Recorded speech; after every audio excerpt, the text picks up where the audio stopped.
Hello again, my name is Vincent Faney. I am the author of Zen and the Art of Resistance Training, a yogic and scientific approach to weight training.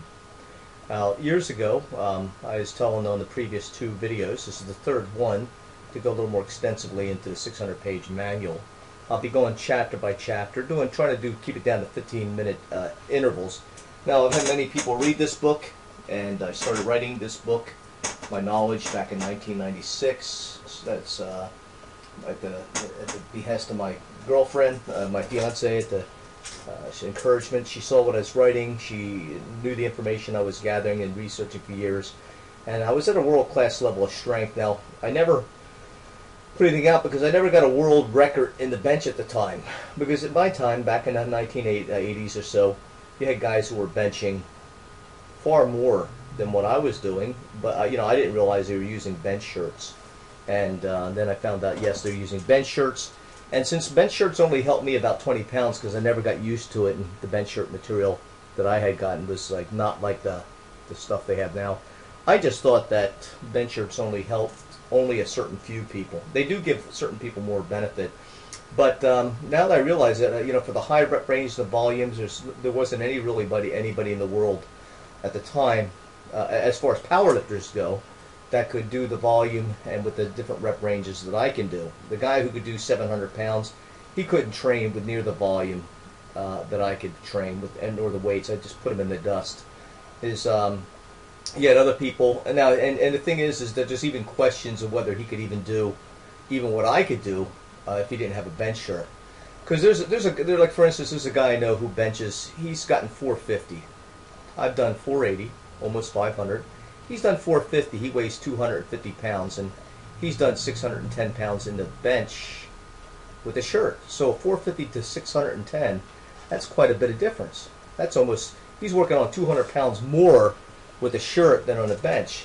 So I mean, quite frankly, what if I would have put 200 pounds more? I mean, we're looking at a 700-pound bench. So I'm more of a raw lifter. I believe in lifting without anything but perhaps a belt and knee wraps. Nothing, just to keep the joints stable, nothing to actually assist in the lift.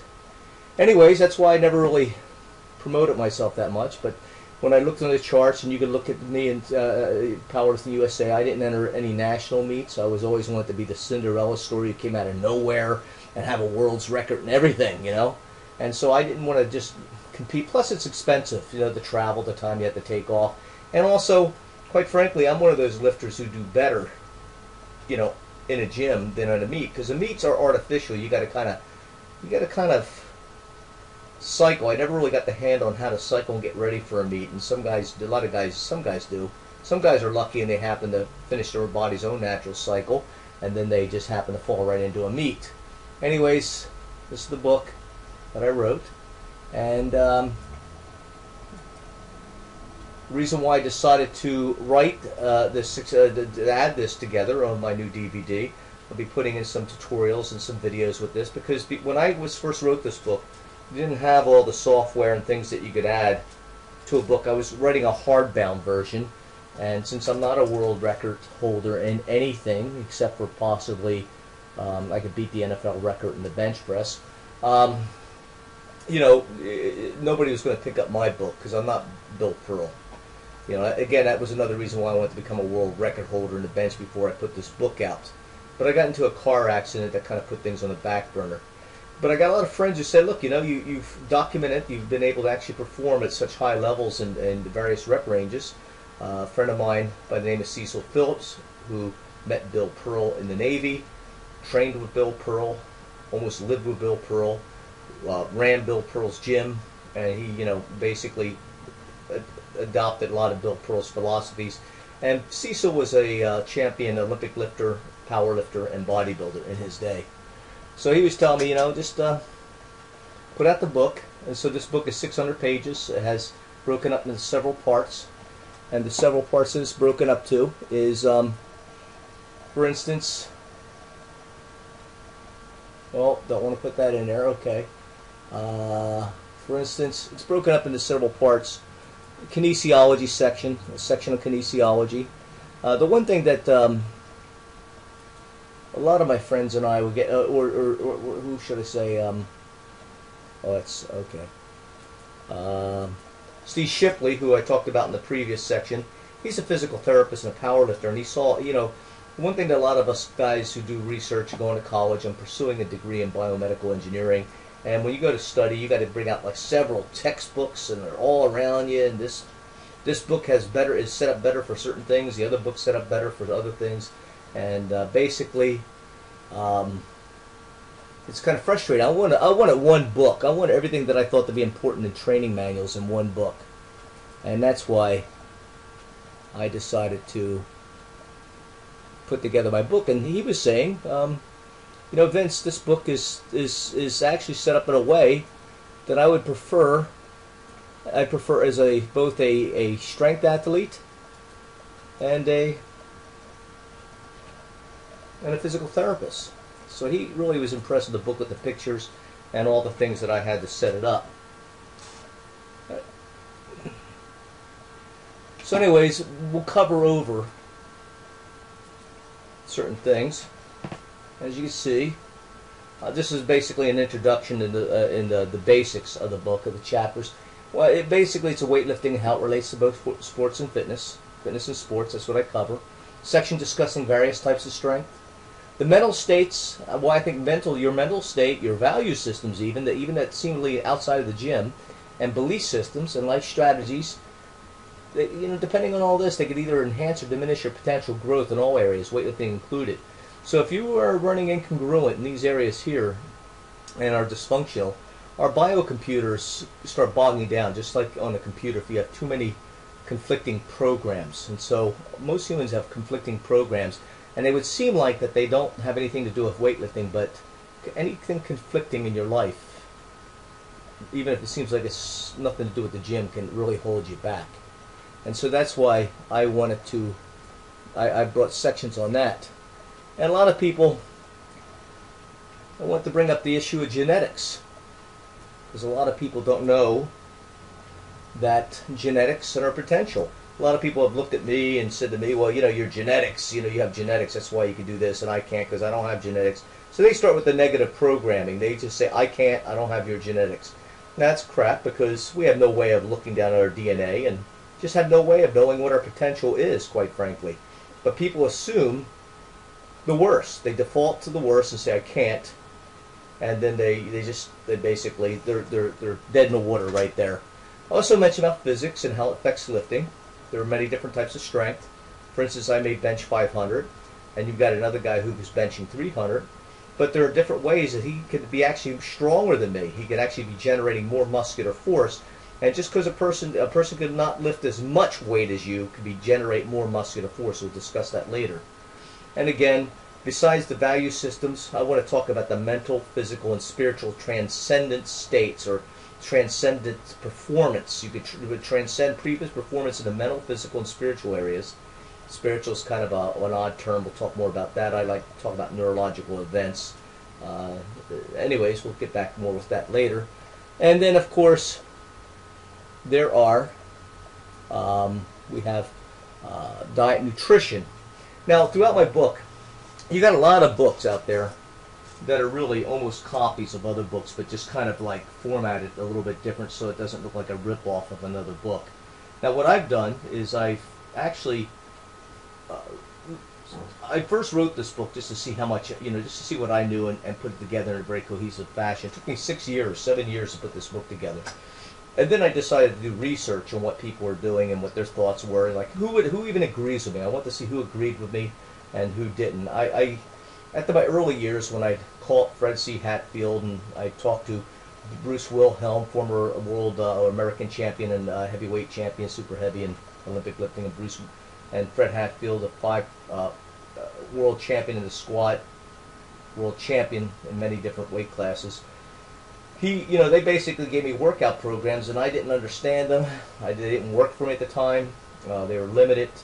They had their own pitfalls, and so I thought that program was genetics. And for me, I recognized I needed to do different rep ranges. So everything I talk about in here this book is a standalone on itself, mainly because I take the different programs. One of the reasons I take the different training strength programs and so forth, and I do it to critique And whenever I've written on somebody's stuff and said this is what is good, this is bad, I give them credit. This is so and so believes in this program. This is so and so here believes in this program, and so forth. And I had the audacity to examine their program, see how it compared to what I was doing, see if I could learn anything from what they were teaching, and I did a critique, the strength and weaknesses of each program, and then I would add on to the back, if I was to take any part of this program or that program, I would add this in, or if I was to change it, I would do this program the way they said here, here, and here, but then I would like change it here, here, and here. So I had the audacity, and I had the creds, the performance, because and we'll talk more about that later. And so I didn't write a whole book on nutrition. I just gave the very basics of nutrition in my own words after doing research, and then of course I talked about my nutrition, how I related it, and whenever I talk about other people's theories, I say this is so and so's theory. I give them credit, credit. How would you say? If somebody came up with something, and you talked about feast or famine, and it was their research or their program, I'd say I gave credit to the people whose credit was due. So, and I had healthy disagreements with some of these people, even though I think many of them are geniuses. Another thing I want to discuss, I go further and basically talk about energy systems, kinesiology. I have a whole section talking about the various energy systems, because we don't just have one energy system. Now, no matter what weightlifting program you do, or no matter what sport you do, they may put more emphasis on one energy system, but all energy systems are being used. For instance, a marathon runner may be using his oxidative system. That's his primary system he's using. But all these other systems are being used, even yoga, which are basically pretty still and just concentrating on breathing and meditating. It may work more on one energy system primarily, but all energy systems, none of them are kept totally shut down, and there's a good survival reason for that. I have a section on kinesiology. This is one part that the physical therapist part of my friend, the lifter, the world champion, he liked, because it showed for bodybuilders kinesiology and the exercises and what muscle groups they work and doing this and that, and what accessories and antagonists and agonists and so forth. I have an encyclopedia of exercises listing so many exercises, and they're specifically, like there are, say, several hundred bicep or arm exercises. I have them broken down in, like, these group of bicep exercises work the outer bicep, this group of biceps exercises work the inner bicep, this group works lower, this group, so forth and so on, because I had a segment, for people who want to work more on the deficient part of their bicep. They don't have to just struggle and just go through a whole bunch of stuff. They can go, for different leverage reasons and so forth, this is the group that will work in a specific area of this chest, this bicep, and so forth. And I have a section for various different exercise routines for people to try out. Lifting charts. A lot of people are interested in lifting charts. If they want to know that I do 10 reps for this, what's my 1 rep max going to be? If I do 25 reps, what's my 1 rep max going to be? A lot of people want to know, if I do max out and do 1 rep for this, what can I do for 25 reps? So I put in lifting charts that are standardized, and so I think basically I don't do well with lifting charts. I just don't follow a lifting chart. My body does not go by. There's no prediction. They don't work for me. They work for a lot of other people, but it's not just how many pounds. It's not just, with some people, the difference of what you could do. For me, if I do X amount of weight on the bench and I'm working my behind and X 100%, then my behind and X are going to be X amount of pounds consistently behind my bench if I'm doing everything. If I ignore my behind and X, I'm doing benching, then there's a bigger lag. But if I'm doing everything evenly, even rotating, even if some days I put more emphasis on my benching and other days my chest, there's a gap, predictable amount of weight. And it differs between different people because of the leverages. And on percentages, there's no percentage thing for me. It's how many, if I do X amount of reps here with this weight, and I'm doing all things created equal, I'll do roughly this amount of weight, and it's not a percentage thing for me. So that's why you got to be careful. And a lot of people fall into that category. That's why charts don't work for everybody, but they're nice to have. I talk about various weekly training routines and bring that in. I discuss a lot of a section on techniques, mind-body techniques, transcendental meditation, self-hypnosis, visualization, lucid dreaming, all this stuff different Eastern Western mind techniques for merging the mind, body, and spirit. And again, the spirit, mystical events, is something that I like it. I'm not too uncomfortable with it. I got friends who are scientists who are not very who are a little uncomfortable with it. But basically, I prefer neurological event when I talk about stuff like that. Anyways, I told people that before I started learning this that I was very non-athletic before I started lifting weights. I wasn't weak. You know, some would argue I had a decent amount of strength, but you know, I just couldn't get through. I mean, I just was a bad eye-hand coordination because I was at the time almost blind, you know, and so I would just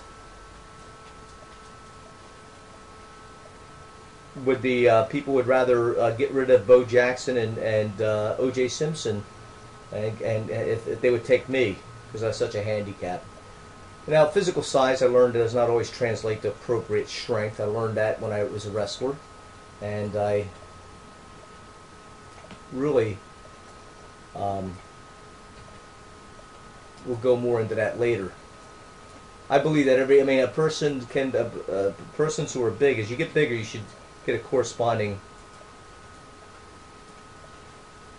strength. Your strength ratio should go up correspondingly. Now we have weight. I talk about weightlifting, how it relates to both fitness and sports, and how sports. You know, I compare different sports of each other, which is the most effective for cardio, for speed, for endurance, for strength. You know, this and that, and why weightlifting is the most effective, except for a few sports. But also, weightlifting could provide a way to stimulate all your energy system, which there's not really any other sports that could do that, and if they can, only to a limited degree. And now I have a section discussing various types of strength, because they have static strength, speed strength, power, all sorts of things, and most people need to understand that. These are things that people don't even think about, and that's why their gains are pretty limited. So basically, I talk about mental states, value systems, our belief systems, life strategies that either enhance or diminish our potential growth. Talked about that before. So let's see. I'm going to try this here. I'm just learning this program, as you can see. Okay. Or diminish. There we go. Or diminish potential growth. Genetics and our potential. We talked about that and so forth and so on. When talk about spiritual transcendence, mystical events. You know, years ago I was interested, before I started weightlifting, taking yoga. I always wanted to have these mystical events and travel time and space with my consciousness. And there's a lot of exciting things by both quantum physicists and psychologists and cognitive behaviorists and all sorts of people. The question of consciousness and what it is, very elusive. Nobody really knows what consciousness is. You know, and even what intelligence is. And although we can measure various forms of intelligence. And so we want to figure out what the heck's going on, and there's a lot of people that they even wonder, you know, is our consciousness totally intertwined with the quantum field or the universe? Certainly, there are scientists, quantum physicists know that our consciousness can influence a particle, how it's going to behave, and so forth, which is kind of exciting to me. I mean, if we could do that, what can we influence in our own bodies? Maybe this is what Jesus and many spiritual leaders are going to say. Now, the word spiritual is kind of, a lot of people are uncomfortable with that. I'm not entirely uncomfortable with that, but I prefer when you have a mystical event to where you feel like you're transcending time and space, going to another dimension, having a dream state that just a sensory rich as the world around you now. I call that neurological event. And you got to be careful, because sometimes some things that people call transcendence and out-of-the-body experience, sometimes it could be a hallucination, a temporal lobe epilepsy, something like that. And sometimes I think there might be bona fide experiences. Now, Dr. Lee Salinas, a great neurologist, he believed the same thing. You got to be very careful in what's what, because you don't want to be inducing transcendental states in somebody who's schizophrenic or mentally ill. certainly don't want to have somebody like me pushing you to think it, trying to encourage anything. I'm just saying, just to keep an open mind. And I've written about this certain experiences that I had, not while I'm driving a car or somewhere else, but when I'm meditating, that are like powerful sensory-rich seeming experiences, and I totally attribute those experiences to my how much I stimulate all the energy systems of my body, not just one, but all of them to the nth degree, and which stimulates the brain, which causes, I say, neurological events, and it was during these events that I noticed an augmentation where if I was hitting a wall in weightlifting, it would actually go for I would have that next jump in evolution physically. My training would take on new vigor. So that's why I will entertain. I'm not saying I believe in this 100%. I entertain the possibility, okay? And that's what I think we want to keep an open mind. Now, we don't want our mind leaking all over the place, and just, you don't want to assume this, but let's keep an open mind about this. Anyways, basically almost done. So anyways, I got the forward, talk about my, it allow you to, instead of just highlighting, you will have this on file on the, on the DVD. So some people like to read the whole thing, and I have all sorts of quotes that come in throughout the book. And I have all these chapters talking about different things, and we'll talk about this in the next video because I'm running out of time, and we don't want to run out of time. So as you can see, a lot of exercises, have a lot of pictures. We're going through this really quick, and we'll go back later to go cover this a little more so we can cover chapters one by one, and then talk about why I wrote the book and so forth. Anyways, thanks for now, and I'll talk to you later. Hello again, this is Vincent Faney, and this is the second part of the series. I'm putting this together on my new DVD, and I'm putting some together for YouTube, just to shamelessly plug my book and DVDs, and two, to give people some education free out there on some of the things they need to look at weightlifting. I wrote this book, Zen and the Art of Resistance Training. This is for any of you who failed to look at my first intro. This is the intro. This is the second. And wrote this book. I started writing in 1996 at the provocation of my ex-fiancée, who I now consider the Antichrist. But she basically saw what I was writing and saw that it was. I had no writing skills. As you'll look through this book, it still needs a lot more editing, but it's great information, and a 600-page manual, and it's broken down. And let me give you some creds. In the first one, I kind of introduce a little bit of where I come from, and where why I wrote this book, and how unathletic I was, and how I reached world-class level of strength, and I wanted to show what I looked like. And anyways, that's the Zen book, the cover, 600-page manual. This is who I've always wanted to look like. Bill Pearl is another person I've wanted to look like. Now, the first bodybuilder I've ever seen, some of the pictures of bodybuilders that come out of York, I didn't realize they were holding themselves in really odd positions, trying to way exaggerate the suck into the waist and the big chest. And a lot of these guys are bulky, they're a little smooth, they look clumsy, they look tight. I didn't realize they were posing, but their bodies didn't appeal to me. Now, the first person I've ever saw that I thought was too big for my taste, that I would never want it to be as big as, was Arnold Schwarzenegger. And but I thought he had symmetry. I thought for a guy that was too big than what I wanted to be, had symmetry and still had a certain aesthetic appeal. So that's what I wanted to. I didn't want to look like him, though. Now, when he got more polished after that, of course, he started looking better. But still, even though he got more pleasing, this is who I wanted to look like. The first time I saw a picture of him, I thought of Lord Greystoke, or Greystoke, Tarzan of the Apes. Somebody who looked like he could actually swing through trees and do handstands and do all sorts of athletic things. Now, Frank Zane, I recommend all his books. Not just, even if you don't want to be a bodybuilder, there's no reason why you can't be an amazing strength athlete and performance buff without looking like this.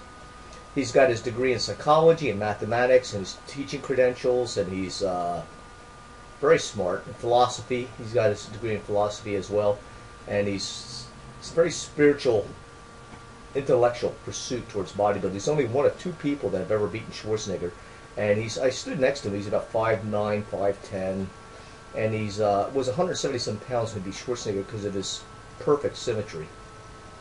That's what I look like myself, and I'm going to get more over this. Back then, I was about 42 years of age. I weighed 181. I was 5'8". Now, according to the doctors, I had knee problems from the service and so forth, and part of it is because my one leg's like a half-inch shorter than the other, and all the running in crappy combat boots and stuff screwed up my knees. But when the orthopedic specialist saw my legs, they said that according to my thigh bones, see, I have short thighs, and I'm 5'8", and if my thigh bones, if it looked, according to them, I had some sort of malnutrition going on as a kid, which I did. When my parents got divorced, we lived in North Carolina and didn't get all that much food, and from jumping out of trees and pounding, caused my bones to fuse prematurely, my thigh bones, not my arms or anything else, but the combination of pounding and jumping out of trees and malnutrition. I've lost about, according to them, 3-4 inches in height.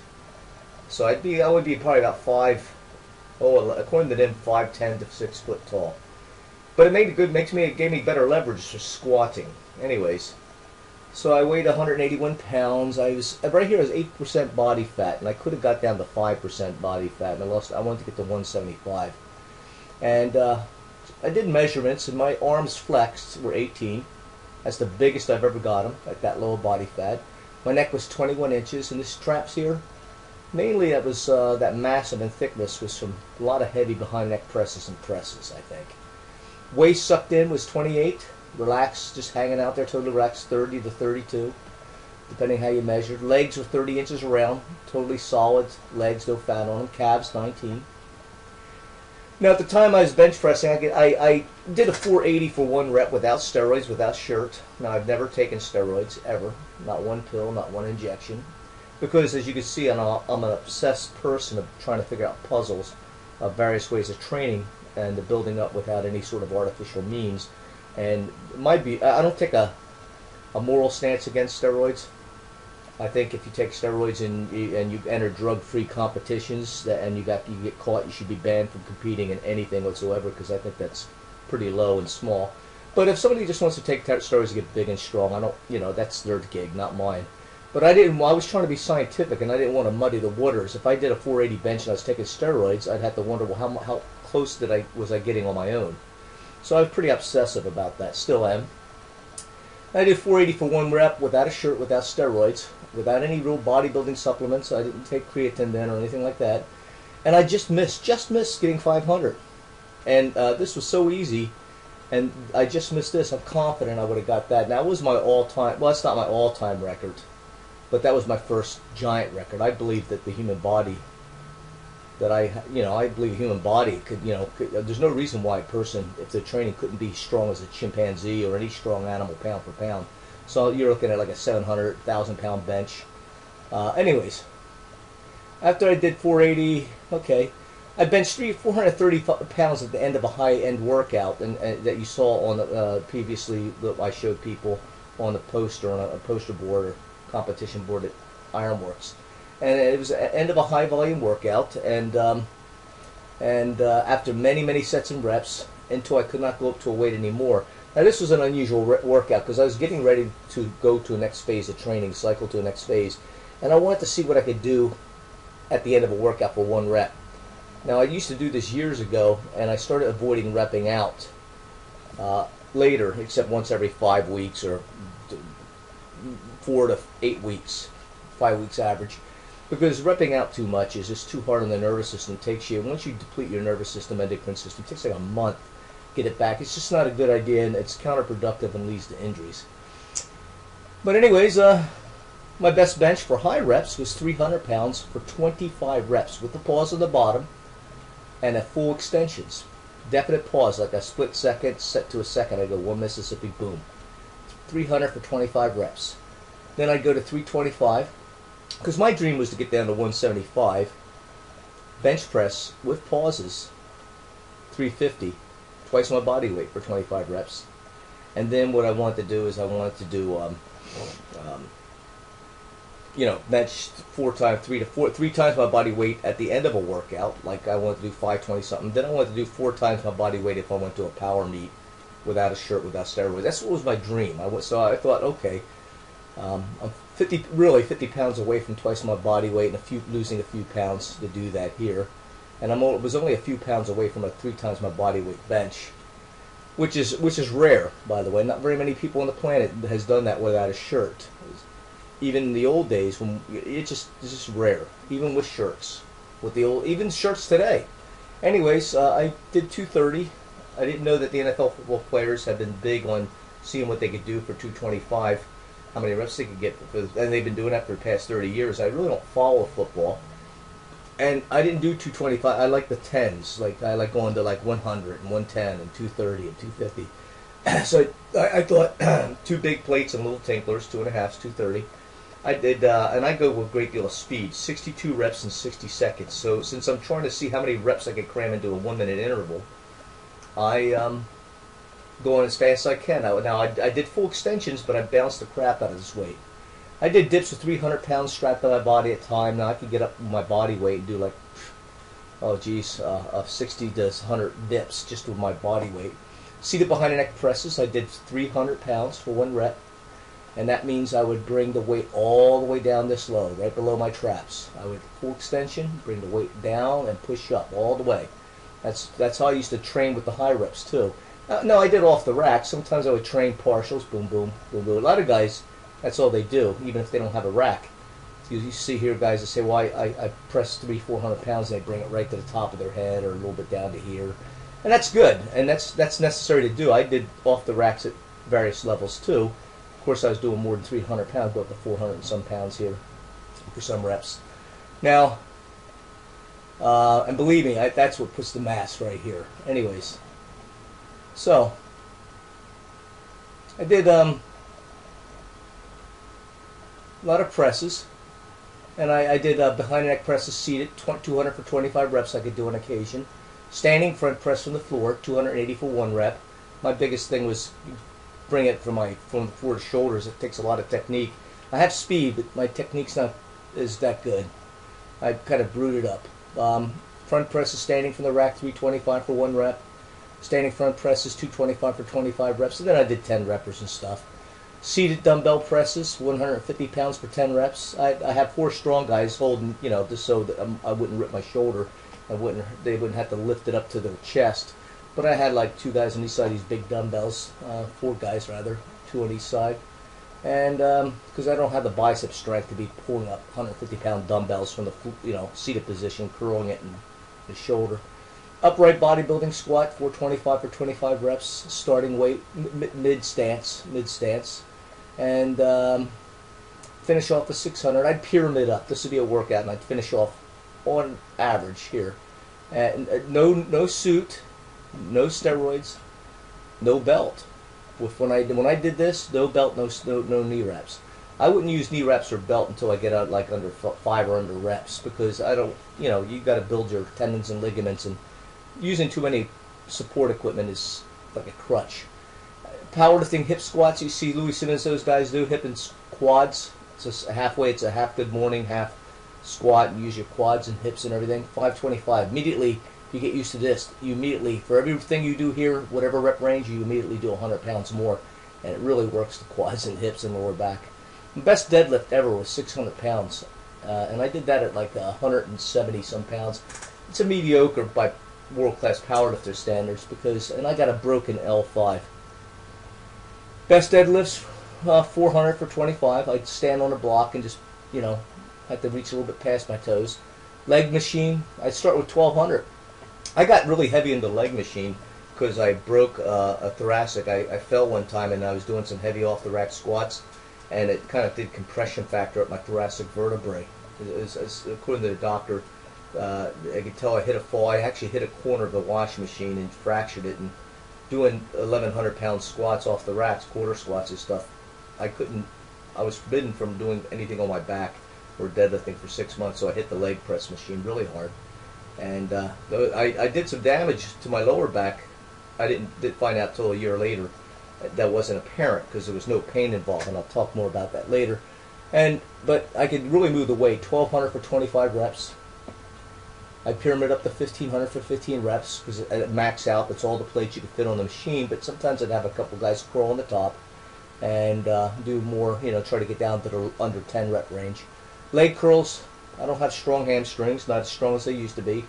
Overhand preacher curls, 125 times 25 reps. Underhand preacher curls, 130 for 25 reps. 180 standing strict, more of a vertical, moving it from the almost a stand, except I used a support, because this is like close to my body weight, 1 pound shy of my body weight, and I had to be really wedged into this one type of preacher curl that was almost mimic a standing curl, so I wouldn't fall forward. And that was my best. Now that's pretty strong, but compared to my chest and everything else, my arms always kind of tough. They lag behind. My bicep and arm speed's very fast, but I just had trouble putting size on my biceps. Now again, this is the gym. For you guys who didn't see me explode this up before in the previous video, this is where I was. This is 510 squat. Now this is a board that they put up, and they didn't keep it. They have more of a span in weight classes than powerlifting competitions do. And I was this went from 176 to 200. I weighed about 180, 81 right here. And so what I wanted to do is I wanted to get back in this weight class, have these numbers over here. I was shooting for Udo's bench. He was the strongest bencher at the time before Steve Shipley came on the scene, and he was the strongest squatter, as you can still see there. Now, Udo and Shipley and myself are kind of shy. We don't go running to people and say, look, please witness me. I want to go for this. I want to go for that. We just don't do it. And so, these guys, I don't know which ones it is. They actually are like shooting for our records or their records. And so you can have them say, I want you to witness this. So, Gene and John put on Olympic lifting competition stuff, and their coaches and their judges and referees are certified. And every now and then they come out and see us working out. Now, before I did this, David Honstein, who was about my body size, a little shorter, he former Mr. Oregon, teenage Oregon bodybuilder, very big quads and hips. He did a 495 squat. He called the guys out, said, watch me do this. He did a 495. So I wanted to get into a friendly competition. I figured I'd just do 510, even though I was generally ending with 600. And I thought, just a tweet. I didn't want to say anything. And he'd come out and he said, you did 510. I was hoping he'd go for 515. And I know he could have got 515. I was hoping we'd have a friendly competition that kind of, I'd go up to 520, he would go up to 525, 530, and I tried to beat him, that sort of thing, to motivate both of ourselves, to push ourselves. Now here I did 430 at the end of a grueling workout, just to see where I was before I cycled and attempted that 480, 500 fresh. Udo never used to go and say, please watch me. Udo used to do this. This 605, he did that for reps. Okay? Now he went down so low. He's a big guy, about 6'4", 6'2", 6'4", 280, a refrigerator. If you check out the track and fields and type in his name, Google his name, he's been all around the world. Used to be on the West German Olympic team for shot put, I believe the hammer as well. And he's very explosive, very fast. He had a 420 bench at the time, I think he had this, I beat his record. I believe he had not quite that, but he was who I was shooting for before Steve came on the scene. Anyways, he used to do 850, 900 in a squat. And he used to just wouldn't wear knee wraps, wouldn't do anything, wouldn't even have a safety squat cage rack. He just like on the freestands, walk back, touch his butt to the floor almost, and boom, up like that, real quick. Explosive. The weights just look like they're going to snap. And I used to use leg presses to augment my squatting power. And I said, Udo, how come you don't use a squat rack, and how come you don't use a leg press machine? Could you imagine what you do? He goes, no, I don't know how to say that. He had very strong West German accent and still learning English. I think it's for, how do you say, pussies? So I was like, he wasn't trying to insult me, but that's all he could think of. Steve Shipley, physical therapist, world champion for his age and weight, bench 610. Now he did that with a shirt, but Steve Shipley could do 495 for 4 or 5 reps. 3 to 5 reps. He was witnessing, and he didn't call Gene and John, the owners, say, watch me do this. He's very shy. He's like working out, and he wouldn't go. He wasn't he wasn't going to rep out. And they said, okay, we'll put that up on the board. And of course he beat Udo's record. Shipley's about my height, maybe a little taller, maybe an inch taller. He's really ripped now, but he was up there around 240, 250. Big guy, very shy, very smart. And now with high reps, he does 60-some reps in the every now and then they'll just go for it in the bench. Okay, so anyways, I feel kind of weird talking about me. This is what I've done because, I'm trying to sell something here and to prove my credibility. This was a chest routine I did that I finished up on the board. I'd warm up. I do more warm-ups than a lot of people like. Did 300 for 25 reps with pauses. Did 325 for 22 reps, very explosive, bouncing the hell out of it, full extensions, very loose. And these are the weights that I did. I did German 10s. I went back down and did, 10 reps, 10 sets of 10. Because I was just starting a German 10s routine to where I would cycle for more, and that's before I did the 380 or 480. And then I would do this. A lot of strength endurance. I purposely worked for years to build up as much strength endurance. Every time I go into a workout, I strive to get more reps on, my first set, more reps every set, and obviously finish off higher. So I did this, and then I dropped back down to 230, do 25 more reps. Sometimes I go with the K-bar. Now I had years of experience, and I was guinea pig. I used guinea pigs back in 1983. I opened up a gym. Because I thought, well, it'd be great to get paid to work out and to work out, to train other people and to put them through painful workouts and make them sore. I really enjoyed the thought of that. And it was interesting. A lot of guinea pigs here. I learned a lot from this gym. That's me at 14. I was a wrestler. And I was massing up from lifting. And I just started lifting. And I tried to suppress my caloric intake to stay at a weight class. I had no interest in getting big. I liked being skinny, and I liked being deceptively strong. And of course, I found out that the few times I didn't watch my calories and I just ate as much as I wanted, I really didn't put on size that easy. And I know now it's because I worked out with conventional workouts. Now my strength went up faster, and I made gains in shorter amount of times. Even though looking back now, those gains are more painfully slow than they needed to be. But compared to my friends, and I think that was because I was skilled at self-hypnosis and also motivated and so forth. More of a, as you obviously will know, obsessive and focused. Me in the service, I don't recommend a beer and cigarette diet. Again, doing lots of running, a lot of lifting, striving to stay skinny. Bulkier here than I wanted to be. So I wanted to be this skinny, but the problem with, if you're not really up on exactly how to diet and lose weight, you could end up losing 2 pounds of muscle for every pound of fat you lose. So if you look here, I'm more ripped here than here, even though I'm skinnier here. And that's because of the way the body works. You got to be careful how to lose weight. Now, a lot of my friends and people at school, I'm going to school, because I'm pursuing a degree in biomedical engineering. And this is me quite a few years ago when I had my Harley and everything else. And right before I ripped up, this picture was taken. This picture here, as you can see, I'm heavier here. That picture was taken before I got down to 180. I was right here. That was taken before, right before. And right here, as you can see, I got ripped up. I lost weight, and I'm clean shaven, and this is where I'd scare the women into loving me.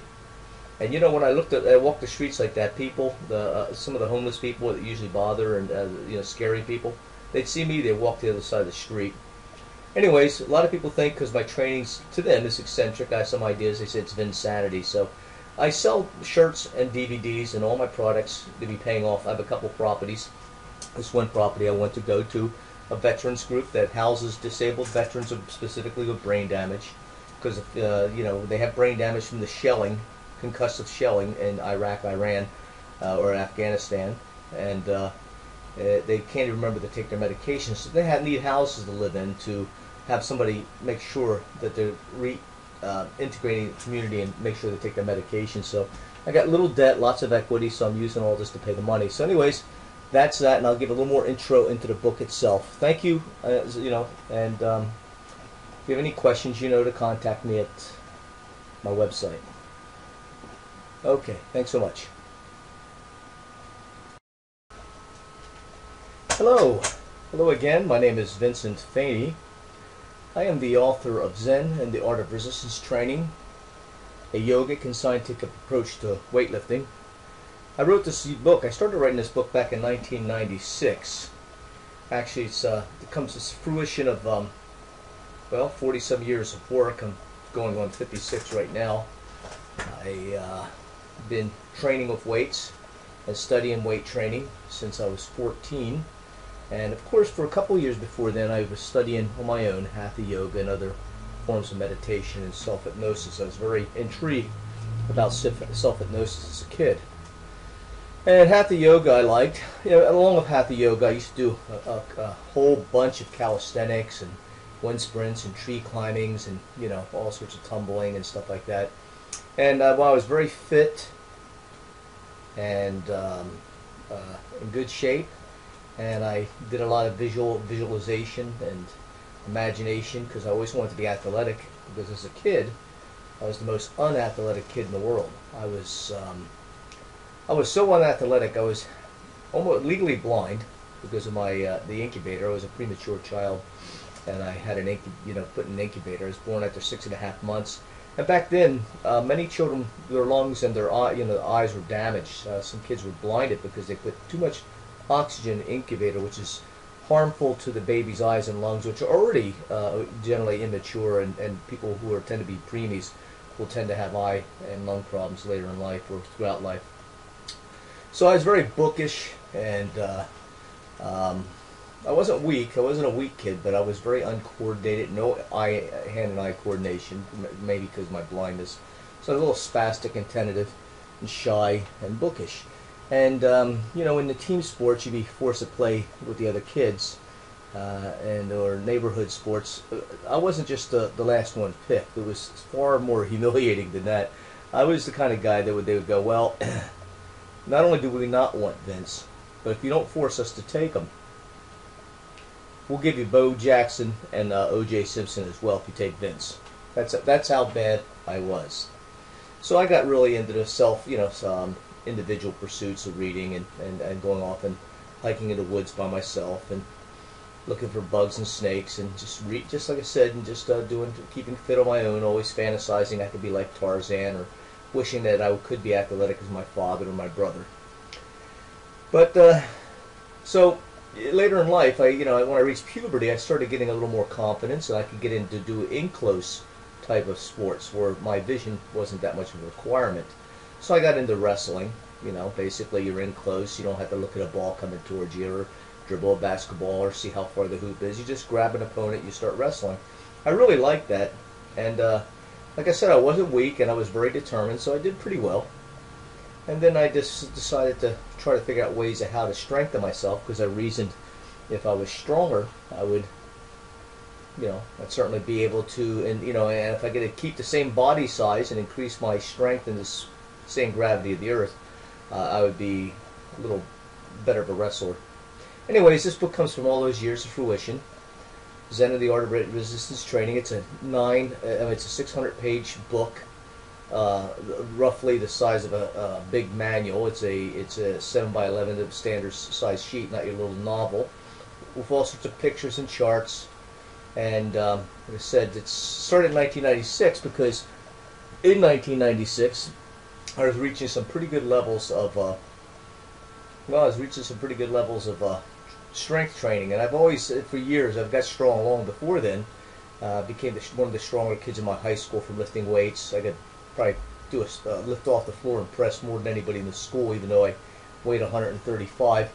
And I was squat almost as much as anybody. Certainly could do off the rack squats as much as any of the big football players. Me and John Mullen and Big Delaney.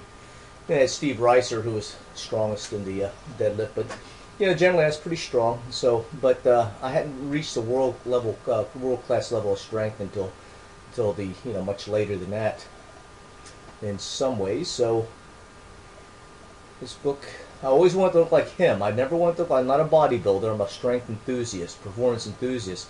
I always wanted to be skinny, but I wanted to be a skinny guy who looked like this. I wanted to weigh 135 pounds if I could.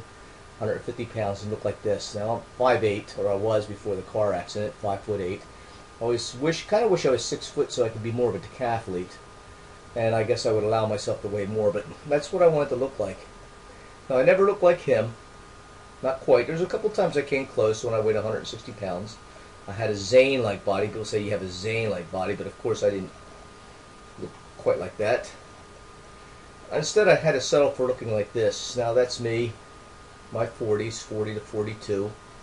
There's so many contest that I was going in, getting trophies, especially in the bench and the squat. But I was not much of a deadlifter, but I could not built for benching because I had really long arms. I have a 6'2" to 6'2" wingspan. If you stretch my arms out side to side this way, fingertip to fingertip, partly has to do with my wide shoulders, but I have a 6'2" wingspan. But despite that, I was still a good bencher. Now I had stubby thighs, so I was a really good squatter. Built for squats. Now I'll get back to this later. Right now I'm just doing an intro, and just to show you that I'm not just BSing about things. If you go back issues of Powerlifting USA, you can see where I won the Northwest Championships in the bench press, and came in second or third overall. I had the second best squat, best bench by far, the second best squat for my weight class, and third in the deadlift in my weight class. And overall, I had the best bench pound for pound, and I was only one of two people who did twice the body weight. I did over twice my body weight. So let me just bring this down a bit. No, I want to bring it up. Excuse me. Okay. So basically, I don't know if you guys could see. That's me up on the board, and I'll bring it up just a bit more. Okay, 400. And at the time, I weighed like 180, 181. I wanted to get down to 175. I had enough body fat where I wasn't bodybuilding ripped, so I had the fat to spare, but I couldn't quite get down to 175. And obviously, these would be the figures in the 151 to 175 pound weight class. And now both these numbers here, 5'10" in the squat back in 1989, and I did better than that after that. The thing is, with this board, you have two types of people. They go to the owners and say, I want you to witness me going for a record lift. Then you got other people like me and Steve Shipley and Udo, who we weren't worried about that, so we never went to the owners. But the owners would come out now and then and go see us working out with a heavy weight. Like at this time today, I did 5'10" for 15 reps after doing sets, starting with 425 for 25. And I got up to 15 reps, and I finished off the 600 that day. But they were wandering in, and I was kind of shy. They saw me doing 5'10". They said, well, why don't you go for a 1-rep lift? And I was like, I don't want to do that. So they saw me, so they decided to put this up because the weight underneath this, the heaviest weight lifted for 1 rep was by Dave Honstein, former Mr. Oregon, Teenage Oregon bodybuilder, 495 squat. So I wanted to kind of have like a private little friendly competition with Dave. I wanted to do 5'10" because I figured he'd be able to get 5'15". Then I wanted to get 5'20", that sort of thing, make it a fun thing. This day, I had done a 430-pound bench at the end of a long workout, and I'll show you what I did for that. I really repped out. And so, again, these guys came in and they saw me just doing it, and I didn't go to them and say, hey, watch me do this lift. They came out and just saw me doing this, and they put that down as a record, just by coincidence. Steve Shipley, same thing. Steve Shipley was doing 495 pounds without a shirt. Now, both of us, don't take steroids or use. I didn't use a bench. He lifts with a bench shirt in competition. I don't use bench shirts. So a few competitions I've used bench shirts, but I really don't like them. I'm not used to them. I really don't get too much more out of them. Maybe 20 pounds. Steve gets a lot out of them. He gets 610 pounds. He's a world record holder for his age and weight group. Did 495 in the bench for like 3-4 reps, maybe 5 reps. Somebody says 5 reps, and they came out and they were asking him to do a 1-rep max. He's really shy. He's very shy. He's a physical therapist.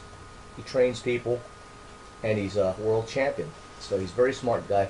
And they saw this, so they put this up because the bench at this level was only 410 or 20 pounds. So I was shooting for Udo's record. Udo is a former Olympic athlete. He's a former West German shot putter. I think he threw the hammer and stuff like that too. But he was like rated second on the team. He's been in world champion level, world games. You look up his name, he's all in the record books. He's famous in the track and field world. And it's kind of funny because the 605 squat, Udo used to squat like 850, 900 pounds. And he's a big guy, about 6'2", 6'4", and built like a refrigerator, 280 pounds, And unlike me, I never felt safe about squatting outside of a safety squat rack with, all this weight. He just grabbed 605, he used to do Olympic lifting, so he would actually go down and just about pick up quarters of his butthole, and he just zipped away. The bar would just like bend. I mean, his acceleration was incredible. How the hole would just go wham, and the bar would just bend like wham, and he'd just take it off the regular stands, no safety rack, and he never did leg presses. I did leg presses, which really greatly advanced my squat. And I'll tell you about that more later. It's kind of a funny story. Anyways, this is what I was doing, and so enough of that. And then the reason why I'm showing you this is just to show you some of my creds. Just more of an, but right now it's more of an introduction to my book. And I'll get back over this later. Now I have years of experimentation. Like I said, I've studied about this. I've done research. Then I eventually did more personal research when I wrote the book. But first, I wrote the book just to want to see how much I knew. How much I took in, assimilated, experimented, and wrote down after. And I did quite a bit of reading when I was younger. I did some of the reading of like some powerlifting stuff on strength and so forth. And a lot of the books written initially I ignored because their specific way of training didn't work for me specifically. So I just thought, you know, you had to take steroids, have good genetics to follow some of these routines, which is not necessarily true. So I basically wanted to write this book to see how much I knew on my own, and then I decided to do research to see if who's you know, experts and so forth, if they had opinions that differ from me, which I knew they did. I wanted to look into this why, and then I did a critique on all the programs out there, the strengths and weaknesses, and I actually put a conclusion of each training program and how I would modify, because I felt that all the training programs out there needed modification, at least for me. Now this is a gym that I owned when I first came out to Springfield, Oregon, 1982-83. I did lots of experimentation on myself and a lot of different athletes and people.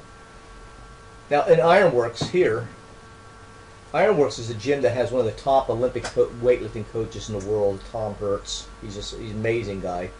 He's a silver medalist in the Pan Am Games back in the 70s, and alternate in the Olympics, and American record holder many times over. He's a maverick as a coach. We also had Mary Decker-Slaney work out at Ironworks when it was in downtown Eugene. Right here, this picture was taken in Cresswell, but this board was down in Eugene. Both places. That's the place where I broke these records. Shipley broke it here in Cresswell and so forth, and some of these records there. Now Mary Decker-Slaney, before I started working at the gym, I understand years ago when the brothers owned the gym, they had Steve Prefontaine. They have two of the daughters of John Joseph. He's one of the owners, and two daughters are like national level, world-class level swimmers. And he's trained them with weightlifting to improve their swimming. He's a maverick in training also. We have just like a whole bunch of world, from local to up to world-class athletes training in various sports like fencing and so forth and so on. And I was kind of flattered when many of these guys come up and ask for advice, or at least sit to me around and made sure they would go out of the way to sit with, next to me when I was speaking to someone else. Now, like I said, I used to be real skinny, and right here I was 14 years old. Pictures at a drugstore someplace. Now you can see my neck was a little bit big because I did a lot of bridging from wrestling. But I always try to stay skinny. Right here, I've been lifting for a while, and my body wanted to muscle up a bit, and I just kept my calories down because I like to stay skinny. And but you know, the thing is, I didn't just keep my calories down for weightlifting. Even when I let my calories go initially, I train in the conventional ways that most people train today, that most people have always trained. And conventional training for me, I always wanted to get as strong as I could, how much weight I could handle in 10 reps, 1 rep, 20 reps. I did the usual training protocols. So initially, I didn't gain strength, I didn't get size, I didn't put size on that easily. A few times I tried to put size on easily, it came slow for me even when I tried at that time. And when it came slowly. I didn't mass up like some guys did, whether they were taking steroids or not. My strength was the thing that, for a long time, went up real quick, and then that hit a wall for a while. Now here I'm shortly after, 17, 18 years old, in the military. I don't recommend a Budweiser cigarette diet, but I was lifting and running, and I was trying to keep my weight low.